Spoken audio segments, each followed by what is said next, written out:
Media మిత్రులందరికీ నమస్కారం. విశాఖ ఉక్కు ఆంధ్రుల హక్కు అనే నినాదంతో మనం విశాఖ ఉక్కుని మన పెద్దవాళ్ళు సాధించుకుంటాం జరిగింది. మీడియా మిత్రులు తెలుసు, విశాఖపట్నం ప్రజలకి తెలుసు. ఆనాడు వాజ్పేయి గారు ప్రధానమంత్రిగా, చంద్రబాబు నాయుడు గారు ముఖ్యమంత్రిగా ఉన్నప్పుడు ఆనాడు కూడా విశాఖ ఉక్కు ఒక సంక్షోభంలోకి వెళ్తే మనం కాపాడుకుంటాం జరిగింది. అదే పరిస్థితి మళ్లీ వచ్చినప్పుడు కేంద్రంలో ఉన్న ప్రధానమంత్రి గారు, రాష్ట్రంలో గౌరవ ముఖ్యమంత్రి చంద్రబాబు నాయుడు గారు, అటుపక్కన కుమారస్వామి గారు, ఇటుపక్కన వర్మ గారు, నిర్మలా సీతారామన్ గారు అందరూ కలిసికట్టుగా కూర్చుని సుమారుగా 15,000 కోట్ల రూపాయలు ప్యాకేజ్ ఇచ్చి విశాఖ ఉక్కుని తిరిగి కాపాడుకుంటమే కాదు, తిరిగి ప్రొడక్షన్ ప్రారంభిస్తాం జరిగింది. ఇలాంటి పరిస్థితుల్లో నిన్న జరిగిన సంఘటన చాలా చాలా బాధాకరం. ఒక పక్కన మేమందరం కూడా మళ్ళీ పూర్వ వైభవం వస్తుంది విశాఖ ఉక్కుకి. ఎందుకంటే టెక్నాలజీ చాలా మంచిది. ఆ టైంలో కట్టిన 4 ప్లాంట్లు కానీ ఒకసారి చూస్తే one of the best technology ఉన్న ప్లాంట్ ఇది. అలాంటి పరిస్థితుల్లో ఎందుకు ఇది జరిగిందనే బాధ అందరు కలిగింది. నిన్న కరెక్ట్గా 4 గంటల 10 నిమిషాలకి ఇన్సిడెంట్ జరిగిన వెంటనే కలెక్టర్ గారు, సిపి గారికి ఇక్కడ వస్తాం జరిగింది. దాని తర్వాత గౌరవ హోంమంత్రి గారు, ఎంపీ గారు, మా పల్లా శ్రీనివాస్ గారు ఆయన వస్తాం జరిగింది. నిన్న తెలుసుకున్న వెంటనే రాత్రే కుమారస్వామి గారు వచ్చి సుమారుగా పొద్దున్న 2 వరకు మొత్తం చూసి తిరిగి ఆయన వెళ్తాం జరిగింది. వర్మ గారు కూడా ఇక్కడికి వస్తాం జరిగింది. గన్నబాబు గారు వస్తాం జరిగింది. ఎందుకంటే మా అందరు ఎన్డీఏ పైన ఉన్న బాధ్యత కేవలం కుటుంబాలని ఆదుకుంటాం కాదు, కార్మికులకి అండగా నిలబడాలి, కార్మికులకు భరోసా ఇవ్వాలనేది మా అందరి ఉద్దేశం. ఇప్పుడు 8 మంది చనిపోతాం జరిగింది, 6 హాస్పిటల్లో ఉన్నారు. దాంట్లో నిన్న కుమారస్వామి గారు కూడా వచ్చి అదనంగా 25 లక్షల రూపాయలు ఎక్స్గ్రేషియా ఆయన ప్రకటించారు. ఎప్పుడు లేని విధంగా కాంట్రాక్ట్ అయినా, ఫుల్ టైం ఎంప్లాయీస్ అయినా, వాళ్ళ ఇంట్లో పిల్లలు చదువుకున్న పిల్లలుంటే వాళ్ళకి పర్మనెంట్ ఉద్యోగం ఇస్తామని ఆయన హామీ ఇచ్చారు. వాళ్ళు నివసించాలనుకుంటే ప్లాంట్లోనే ఇల్లు ఉండేదాన్ని కూడా ఆయన ఇస్తా అన్నారు. ఇంతేకాకుండా పర్మనెంట్ ఎంప్లాయీస్కి చాలా స్పష్టంగా ఇంత రావాలనేది ఉంది నిబంధనలు. అది కూడా మేము రివ్యూ చేస్తున్నాం. దాంతోపాటు కాంట్రాక్ట్ ఎంప్లాయీస్ కూడా ఇంత ఇవ్వాలి, యాక్సిడెంట్ జరిగితే ఇంత ఇవ్వాలని చాలా స్పష్టంగా Visakha steel plant rule book లో ఉండడం జరిగింది.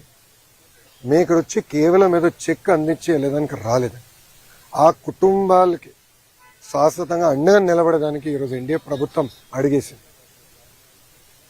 గతంలో ఎప్పుడు లేని విధంగా పర్మనెంట్ జాబ్ ఇస్తామని పెద్ద మనసుతో కుమారస్వామి గారు ఒక హామీ ఇచ్చారు. కేంద్రంలో ఉన్న సెక్రటరీ గారు ఇది ఎక్కడ లేదు కదా సార్ అంటే, అవసరమైతే నేను కేబినెట్ కూడా తీసుకెళ్తా, nothing to worry, I will get it done, నాది బాధ్యత. ఎందుకంటే ఆ కుటుంబాలకు మన అండగా నిలబడాల్సిన సమయం ఇదని ఆయన చెప్తాం జరిగింది. సో ఎక్కడ జరగలేదు. ఇప్పుడే గురువు గారు చెప్పినట్టు పిల్లలు కూడా చదువుకునే. ఎందుకంటే పాప కార్మికుడికి 3 నెలల బాబు ఉన్నాడు. 3 నెలల బాబు అందరూ బాధ కలిగింది. ఒకరిదవుతే రేపు పుట్టినరోజు. సో వాళ్ళందరూ కూడా కుటుంబాలకు అండగా నిలబడాలి, బాధ్యత మా పైన ఉంది. సో నేను కుటుంబాలను కలిసినప్పుడు కూడా చెప్పాను, రూల్స్ ప్రకారం కొంతమందికి ఎక్కువ వస్తుంది, అట్లా ఎలాంటి డౌట్ లేదు, ఎంత ఉన్నా అంత ఇవ్వాలి. ఆల్రెడీ సీఎండీ గారు స్పష్టంగా చెప్పారు. నిన్న కుమారస్వామి గారు ఇచ్చిన ఆదేశాల మేరకు ఈరోజు డేట్ మారే లోపల 25 లక్షల రూపాయలు ఫస్ట్ విడత కింద 8 మంది వాళ్ళ అకౌంట్లో డబ్బులు వేస్తూ జరుగుతుంది. ఇంతేకాదు దాని తర్వాత రావాల్సిన ఎక్స్గ్రేషియా, పిఎఫ్ అకౌంట్ నుంచి రావాల్సిన డబ్బులు, స్టీల్ ప్లాంట్ ఇవ్వాల్సిందంతా కూడా మేము మొత్తం క్యాలిక్యులేట్ చేసి ఆ కుటుంబాల అకౌంట్లో వేసే బాధ్యత ప్రభుత్వం తీసుకుంటుంది. అక్కడితో మేము ఆగం. మేము అందరూ వచ్చేటప్పుడు కారులో కూడా మాట్లాడుకున్నాం. వర్మ గారు నేను కూడా డిస్కస్ చేసాం. అంత్యక్రియలు అయిన తర్వాత, పెద్దకరమైన తర్వాత మళ్ళీ అమరావతిలో ఒకసారి కూర్చుందాం కుటుంబాలతో. ఇంకెలా చేద్దాం, ఏం చేస్తే బాగుంటుంది. వాళ్ళు కేవలం సొంత కాళ్ళపై నిలబడతాం కాదు, ఆ పిల్లల్ని చూసుకోవాల్సిన బాధ్యత ఎన్డీఏ ప్రభుత్వం పైన ఉంది. గతంలో ఎట్లయితే విశాఖ ఉక్కుని కలిసికట్టుగా ఎన్డీఏ కాపాడిందో అదేవిధంగా కార్మికులకి మేము అండగా నిలబడతాం, ఆ కుటుంబాలకి మేము అండగా నిలబడతాం. ఇంతేకాదు నిన్న కుమారస్వామి గారు ఒక ఆదేశాలు కూడా జారీ చేశారు. 3 సీనియర్ మెంబర్స్తో కమిటీ వేసి వాళ్ళు ఇప్పుడు సుమారుగా 4-5 వాళ్ళు వస్తున్నారు. కమిటీ మొత్తం రివ్యూ చేస్తారు, డేటా అంతా చూసుకుంటారు. ఆ టైంలో 2nd, 3rd, 4th ఎక్కడైతే యాక్సిడెంట్ జరిగిందో అక్కడ ఉన్న కార్మికులతో కలుస్తారు. వాళ్ళది కూడా ఏం జరిగింది ఏంటని తెలుసుకుంటారు. ఇది కింద నుంచి కారింది కాదు, ఏంటేదో లాగితే సరే ఫినిష్డ్ ప్రోడక్ట్ బయటకు వచ్చింది కాదు, పైనుంచి పొంగుతాం కూడా కాదు, కక్కింది. పొంగినది వేరే రకంగా అనుకోవచ్చు, కానీ కక్కింది. ఎందుకు జరిగింది, ఎక్కడ జరిగింది, ఎందుకు ఇక్కడ జరిగింది, దీని వెనకాల ఏంటి మొత్తం మనం క్షుణ్ణంగా పరిశీలించాల్సిన బాధ్యత అటు స్టీల్ ఇండస్ట్రీ పైన ఉంది, రాష్ట్ర ప్రభుత్వం పైన ఉంది. తప్పనిసరిగా నివేదిక వచ్చిన తర్వాత ఏం చర్యలు తీసుకోవాలో ప్రభుత్వం తీసుకుంటుంది. కానీ ఈరోజు యాక్సిడెంట్లో దెబ్బలు తగిలిన కార్మికుడిని హాస్పిటల్లో కలిశారు. ఆయన పేరు శ్రీనివాస్. ఆయన కలుస్తుంటే ఆయన ఒక మాట అన్నాడు, అయ్యా మాకు దెబ్బలు తగిలినాయి, మీరు వచ్చారు పెద్ద మనసుతో మాకు అండగా నిలబడతాన్నారు, కానీ విశాఖ ఉక్కుని మీరు కాపాడండి. మీరు ఉక్కుతో అండగా ఉండండి, ఈ ఫ్యాక్టరీతో అండగా ఉండండి, ఉక్కు ఫ్యాక్టరీతో అండగా ఉండండి. ఇది కేవలం మా కుటుంబాలే కాదు, లక్షలాది కుటుంబాలు గాజువాక విశాఖపట్నంలో దీనిపైన ఆధారపడి ఉన్నాయి. చూసుకోవాల్సిన బాధ్యత మీదని ఆయన చెప్పారు. ఇన్ఫాక్ట్ ఆయన చెప్పినప్పుడు నేను అనుకుంటే ఆయన గురించి, ఆయన కుటుంబం గురించి ఆయన మాట్లాడుతున్నాడేమో అనుకున్నా. వర్మ గారు కరెక్ట్ చేశారు, లేదు బాబు విశాఖ ఉక్కు గురించి ఆయన మాట్లాడుతున్నాడు అంటే ఎంత పెద్ద మనసుతో కార్మికులకి ఎంత ఎమోషనల్ అటాచ్మెంట్ ఉందో నిజంగానే నేను ఈరోజు తెలుసుకుంటాం జరిగింది.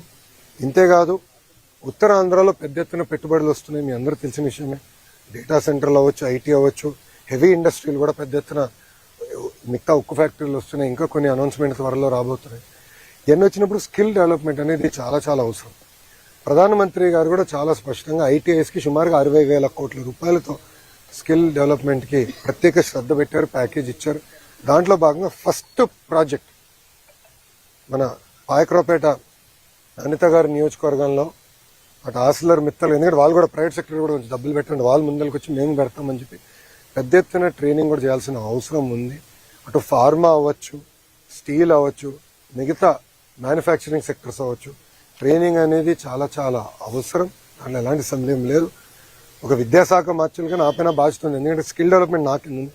ట్రైనింగ్, రీట్రైనింగ్, నిరంతరం ట్రైనింగ్ చేయాల్సిన బాధ్యత మా పైన ఉంది. అది కూడా ప్రభుత్వం చాలా సీరియస్గా తీసుకుంటుందని ప్రజలందరూ కూడా తెలియజేస్తూ, ఇప్పుడు మీడియా మిత్రులకి ప్రశ్న ఉంటే సమాధానం చెప్పడానికి నేను సిద్ధంగా. ఎక్కడ జరగలేదు. ఇప్పుడే గురువు గారు చెప్పినట్లు పిల్లలు కూడా చదువుకునే, ఎందుకంటే పాప కార్మికుడికి 3 నెలల బాబు ఉన్నాడు, 3 నెలల బాబు. అందరూ బాధ కలిగింది. ఒకరి దోతే రేపు పుట్టినరోజు. సో వాళ్ళందరూ కూడా కుటుంబాలకు అండగా నిలబడాలి, బాధ్యత మా పైన ఉంది.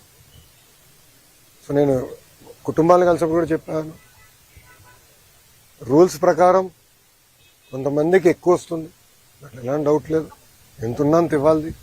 ఆల్రెడీ సీఎండీ గారు స్పష్టంగా చెప్పారు. నిన్న కుమారస్వామి గారు ఇచ్చిన ఆదేశాల మేరకు ఈరోజు డేట్ మారే లోపల 25 లక్షల రూపాయలు ఫస్ట్ విడత కింద 8 మంది వాళ్ళ అకౌంట్లో డబ్బులు వేస్తూ జరుగుతుంది.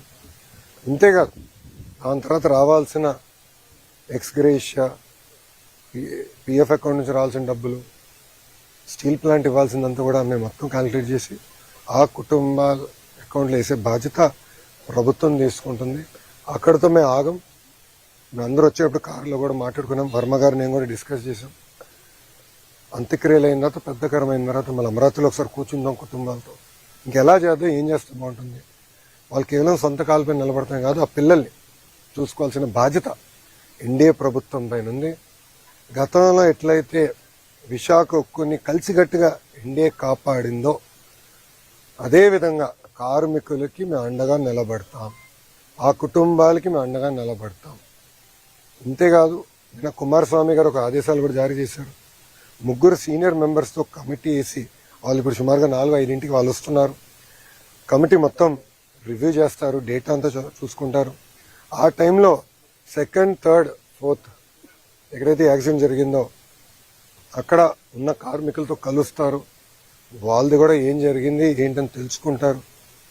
ఇది కింద నుంచి కారింది కాదు, ఏంటేదో లాగితే సరే ఫినిష్డ్ ప్రోడక్ట్ బయటకు వచ్చింది కాదు, పైనుంచి పొంగుతాం కూడా కాదు, కక్కింది.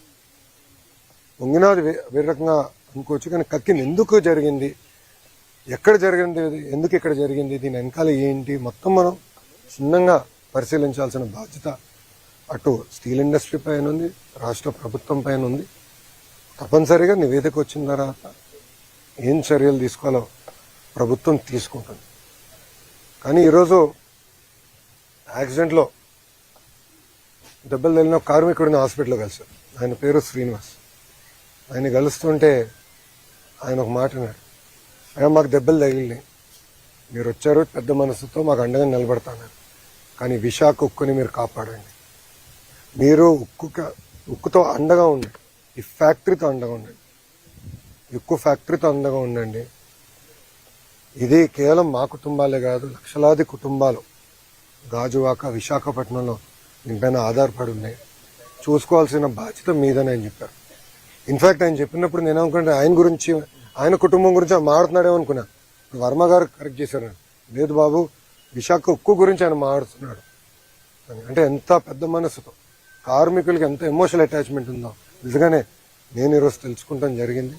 ఇంతేకాదు ఉత్తరాంధ్రలో పెద్ద ఎత్తున పెట్టుబడులు వస్తున్నాయి, మీ అందరూ తెలిసిన విషయమే.